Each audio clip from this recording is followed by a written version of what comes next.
மனமுடைந்து போக வேண்டாம். ஒரு கஷ்டமான நிலைமையை சந்திக்கும் போது மனமுடைந்து போக வேண்டாம். பொறுமையோடு இரு. எப்படியும் உன் சாயப்பாவால் நீ காப்பாற்றப்படுவாய் என்ற நம்பிக்கையுடன் இரு. இது சோதனை காலமாக இருக்கலாம். ஆனாலும் நீ சோர்ந்து போக வேண்டாம். உனக்குள் நான் எப்போதும் இருக்கிறேன். பயப்பட வேண்டாம். உன் கவலைகளுக்கெல்லாம் மருந்தாக நான் இருக்கிறேன். கவலையோடு நீ இருக்கும்போது நீ என்னுடன் பேசு. நான் உனக்கு நல்ல தீர்வை தருவேன். யார் கைவிட்ட போதிலும் என் அன்பு பக்தனான உன்னை, என் உண்மையான பக்தனான உன்னை நான் எப்போதும் கைவிட மாட்டேன். நீ எங்கு சென்றாலும் உன் உடனேதான் இருப்பேன். வளமோடு வாழ வைப்பேன்.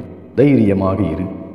சாய் பாபா இருக்க பயம் எதற்கு, கவலை எதற்கு? பாபா சரணம். ஓம் சாய்.